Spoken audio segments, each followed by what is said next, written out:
बड़ी खबर उत्तर प्रदेश के मुजफ्फरनगर से, जहां शादी समारोह में अवैध हथियार से फायरिंग करने का वीडियो वायरल हो गया, जिसके बाद पुलिस ने कार्रवाई करते हुए वायरल वीडियो के आधार पर आरोपी लड़के को हथियार के साथ गिरफ्तार कर लिया है।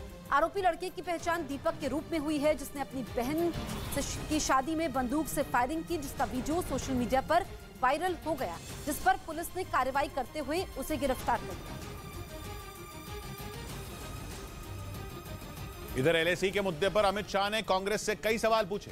कांग्रेस समेत दूसरी विपक्षी पार्टियों ने 9 दिसंबर को एलएसी के पास हुई झड़प के मुद्दे पर संसद में हंगामा किया, जिससे संसद का प्रश्नकाल स्थगित हो गया। जिसके बाद गृह मंत्री अमित शाह ने मीडिया के सामने कांग्रेस से एलएसी के मुद्दे पर कई सवाल पूछे और राजीव गांधी फाउंडेशन को चीन के दूतावास से मिले डोनेशन का मुद्दा उठा दिया। राजीव गांधी फाउंडेशन को चीनी दूतावास से 1,35,00,000 रुपए का अनुदान प्राप्त हुआ। अमित शाह ने इस मामले में ट्वीट भी किया और कांग्रेस से सवाल पूछा कि चीनी दूतावास से मिले पैसों का क्या इस्तेमाल हुआ। ये सारा मुद्दा इसलिए उठा क्योंकि कांग्रेस ने 9 दिसंबर को एलएसी के पास हुई झड़प के मामले पर संसद में खूब बवाल किया, जबकि सरकार ये कह चुकी थी कि रक्षा मंत्री राजनाथ सिंह इस मामले पर औपचारिक बयान देंगे, लेकिन विपक्ष ने हंगामा किया और प्रश्नकाल नहीं हो पाया, जिसके बाद सरकार ने इसे कांग्रेस की असल मुद्दों से ध्यान भटकाने की साजिश ठहरा दिया।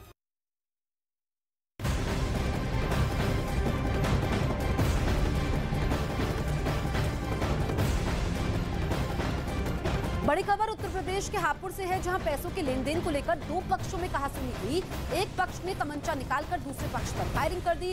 फायरिंग की घटना सीसीटीवी में रिकॉर्ड हो गई। बताया गया कि इस मारपीट में कई लोग घायल हुए हैं, तो वहीं पुलिस ने दोनों पक्षों के आरोपियों को हिरासत में लिया है।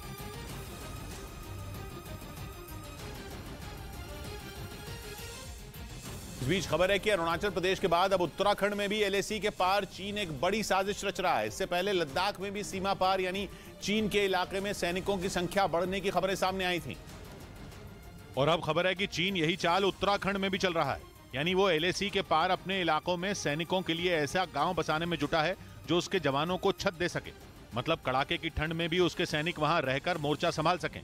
खुफिया सूत्रों के मुताबिक चीन एलएसी से महज 35 से 40 किलोमीटर की दूरी पर यह गांव बसा रहा है। कहा जा रहा है कि इस गांव में 55 से 60 घर तैयार करने का प्लान है। असल में चीन की सीमा पर बसा ये वो इलाका है जहां पर आम तौर पर कोई नहीं जा पाता है, क्योंकि सुविधा के नाम पर यहाँ पर कुछ नहीं है। लेकिन खबर है कि चीन अपने सैनिकों के लिए वहां सड़क, बिजली और पानी समेत दूसरी सुविधाएं पहुंचाने की तैयारी में है, ताकि उसकी सेना को किसी तरह की परेशानी न हो। और इसके पीछे चीन की मंशा उस इलाके में अपने सैनिकों की संख्या बढ़ाने की है। खबर तो ये भी है कि चीन भारत के साथ किसी भी संभावित युद्ध के लिए अपनी तैयारी कर रहा है।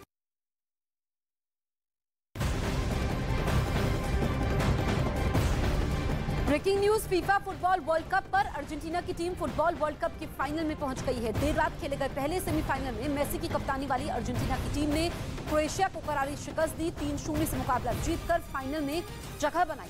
अर्जेंटीना की टीम 8 साल बाद फाइनल में पहुंची है। खिताब जीतने के लिए फाइनल में अर्जेंटीना की टक्कर 15 दिसंबर को होने वाले दूसरे सेमीफाइनल की विजेता से होगी, जिसमें फ्रांस और मोरक्को का मुकाबला होना है। फाइनल मैच 18 दिसंबर को खेला जाएगा। इधर कांग्रेस नेता राजा पटेरिया को गिरफ्तार कर लिया गया। उन्होंने 2 दिन पहले मध्य प्रदेश के पन्ना में एक सभा के दौरान प्रधानमंत्री नरेंद्र मोदी पर विवादास्पद बयान दिया था, जिसके बाद उन्हें दमोह जिले के हट्टा स्थित उनके घर से पुलिस ने गिरफ्तार कर लिया। अब शब्द को उसके किस शब्द में हत्या का मतलब हारना होता है, बताएं। 11 दिसंबर को राजा पटेरिया ने प्रधानमंत्री पर विवादास्पद बयान दिया था, जिसके बाद राज्य के गृह मंत्री नरोत्तम मिश्रा के निर्देश पर उनके खिलाफ केस दर्ज कर लिया गया। उधर कर्नाटक में जीका वायरस का पहला केस मिलने से हड़कंप मच गया। कर्नाटक में 5 साल की बच्ची में जीका वायरस की पुष्टि हुई, जिसकी जानकारी राज्य के स्वास्थ्य मंत्री ने दी और बताया कि कर्नाटक में 5 साल की बच्ची में जीका वायरस पाया गया। हालांकि स्वास्थ्य मंत्री ने साफ तौर पर कहा कि राज्य में जीका वायरस का यह पहला मामला है, जिससे निपटने के लिए उनका विभाग पूरी तरह तैयार है और सरकार भी हालात पर नजर बनाए हुए है। इस बीच अभिनेत्री उर्फी जावेद पर सार्वजनिक जगह पर अश्लील और गैर कानूनी हरकतें करने का आरोप लगा। उर्फी जावेद पर मुंबई के अंधेरी पुलिस स्टेशन में अली काशिफ खान नाम के वकील ने शिकायत दर्ज करवाई और आरोप लगाया कि उर्फी जावेद न सिर्फ सार्वजनिक जगह पर अश्लील हरकतें करती हैं, बल्कि सोशल मीडिया पर भी वो आपत्तिजनक पोस्ट करती हैं। वकील की शिकायत पर पुलिस ने उर्फी जावेद के खिलाफ मामला दर्ज कर लिया। अभिनेत्री उर्फी जावेद पर इससे पहले भी अश्लील हरकतें करने और उनका वीडियो बनाकर पोस्ट करने का आरोप लगता रहा है। अरुणाचल प्रदेश के तवांग में एलएसी के पास भारत और चीन के सैनिकों की झड़प का एक वीडियो इंटरनेट पर खूब वायरल हो रहा है। हालांकि सूत्रों का दावा है कि ये वीडियो 9 दिसंबर का नहीं बल्कि 1 साल पुराना है। इस वीडियो में दोनों देशों के बीच टकराव साफ नजर आया। सूत्रों के हवाले से खबर है कि ये वीडियो यांगत्से का ही है, लेकिन 9 दिसंबर की झड़प से इसका कोई लेना देना नहीं है। करीब 2 मिनट के इस वीडियो में भारत के सैनिक चीनी सेना के जवानों की लाठियों से पिटाई करते नजर आए। इनके बीच एक कटीली तारबाड़ भी दिखाई दी। शोर शराबे के बीच चीन के सैनिक धीरे धीरे पीछे हटते हुए वहाँ बनी एक पत्थर की दीवार को फांद कर गिरते पड़ते भागते हुए नजर आए, जिसके बाद भारत के सैनिकों ने जमकर नारेबाजी की। इंटरनेट पर वायरल हो रहे इस वीडियो पर सेना की तरफ से आधिकारिक बयान आना बाकी है। न्यूज 18 वायरल हो रहे इस वीडियो की पुष्टि नहीं करता। 2024 की तैयारी में जुटे राहुल गांधी की भारत जोड़ो यात्रा एक नए विवाद में फंस गई। राजस्थान के सवाई माधोपुर जिले के एक वीडियो ने राहुल गांधी के किले में सेंध लगा दी। इस वीडियो में राजस्थान की सैकड़ों महिलाएं राहुल गांधी पर बुरी तरह भड़की हुई दिखी। जबकि वीडियो को अगर सही माने तो ये वही महिलाएं हैं जो राहुल गांधी की भारत जोड़ो यात्रा का हिस्सा बनी थी। रात का अंधेरा और सवाई माधोपुर के जीनापुर की सुनसान सड़क, अकेली महिलाओं के पास न भूख मिटाने का जरिया, न रात गुजारने की कोई जगह और न ही घर पहुंचने का कोई साधन। जिस यात्रा के बूते राहुल गांधी की कोशिश प्रधानमंत्री नरेंद्र मोदी को चुनौती देने की है, उस यात्रा में पहुंची महिलाओं का ये हाल कांग्रेस के ही नेताओं ने कर दिया। महिलाओं ने आरोप लगाया कि कांग्रेस के नेता बसों में भरकर उन्हें राजस्थान के 12 जिले से लाए थे, लेकिन यात्रा खत्म होते ही सारे नेता गायब हो गए और उन्हें घर पहुंचाना ही भूल गए। सड़क पर रात के वक्त जुटी महिलाओं की गिनती 1000 से ज्यादा बताई गई, जो राहुल गांधी पर बुरी तरह भड़की हुई दिखी। मतलब ये कि जिस यात्रा के दम पर राहुल गांधी कांग्रेस को मजबूत करने निकले हैं, उसी यात्रा में कांग्रेस के नेता वोटरों को दूर भगाने में लग गए। ऊपर से ये घटना उस राज्य में हुई जहां खुद कांग्रेस की ही सरकार है, इसलिए कांग्रेस पार्टी पर राज्य सरकार के संसाधनों को भारत जोड़ो यात्रा के लिए खर्च करने का आरोप लग गया और दावा किया गया कि सरकारी बसों से यात्रा के लिए भीड़ जुटाई जा रही है। भारत जोड़ो यात्रा तो पहले से बीजेपी के निशाने पर है, लेकिन ये वीडियो सामने आते ही कांग्रेस के लिए सेल्फ गोल जैसी हालत हो गई। बीजेपी ने कांग्रेस को घेरने का मौका नहीं चूका। सरकार द्वारा उपलब्ध कराए गए संसाधनों के आधार पर जिस तरह यात्रा को सफल करने का एक ढोंग किया जा रहा है, लेकिन बीजेपी के हमलों से ज्यादा बड़ी टेंशन तो कांग्रेस के लिए वो सैकड़ों महिलाएं हैं जो घंटों तक मुसीबत में फंसी रहीं। राहुल के पीछे पीछे चलने के बावजूद वो कांग्रेस से ही नाराज हो गए, यानी भारत जोड़ो यात्रा में शामिल होकर भी उनका रिश्ता कांग्रेस से टूट गया।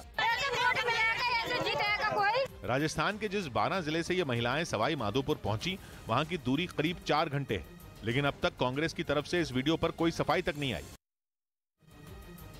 मध्य प्रदेश के मुरैना में करीब 15 फीट गहरे गड्ढे में गिरे मासूम को बचा लिया गया। वो बच्चा बिजली का पोल लगाने के लिए खोदे गए गड्ढे में गिर गया था। मुरैना जिले के ग्राम गोधरा में 2.5 साल के मासूम के गड्ढे से निकलते ही लोगों में खुशी की लहर दौड़ गई। गांव के लोगों की मेहनत रंग लाई और बच्चा सुरक्षित बाहर निकाल लिया गया। गांव में बिजली का पोल लगाने के लिए करीब 15 फीट गहरा गड्ढा खोदा गया था। आरोप है कि ठेकेदार ने गड्ढे को लापरवाही से खुला छोड़ दिया था। इस गड्ढे में 2.5 साल का एक मासूम गिर गया था। उसके गिरने की जानकारी मिलते ही गाँव में अफरा तफरी मच गई। बड़ी संख्या में लोग गड्ढे के पास जमा हो गए। ग्रामीणों ने खुद ही बच्चे को बचाने के लिए रेस्क्यू ऑपरेशन शुरू किया। जेसीबी के जरिए गड्ढा खोदा गया। आखिरकार लोगों की प्रार्थना और मेहनत कामयाब हुई और बच्चे को सुरक्षित बाहर निकाल लिया गया। फिलहाल बच्चे को जिला अस्पताल में भर्ती करवाया गया है। इस बीच इंग्लैंड के खिलाफ दूसरे टेस्ट मैच में 1 रन बनाकर आउट होने वाले बाबर आजम का अपने ही देश में मजाक बन गया। जैसे ही वो आउट होकर डगआउट की तरफ लौटे, पाकिस्तान के प्रशंसक उन्हें जिम्बाबर कहकर चिढ़ाने लगे, जिन्होंने बाबर आजम का मजाक उड़ाते हुए आरोप लगाया कि वो सिर्फ जिम्बाब्वे के खिलाफ ही रन बना सकते हैं। जिम्बाबर! असल में कुछ महीनों पहले बाबर आजम ने जिम्बाब्वे के खिलाफ हुई सीरीज में रनों की झड़ी लगा दी थी, जिसके बाद उनकी तुलना दुनिया के बड़े क्रिकेटरों से की जाने लगी थी। हालांकि इस सीरीज के बाद हुए T20 विश्व कप और फिर इंग्लैंड के खिलाफ वो पूरी तरह फेल साबित हुए। यही वजह थी कि पाकिस्तान में मौजूद क्रिकेट प्रशंसकों ने ही उन्हें आड़े हाथ लेना शुरू कर दिया।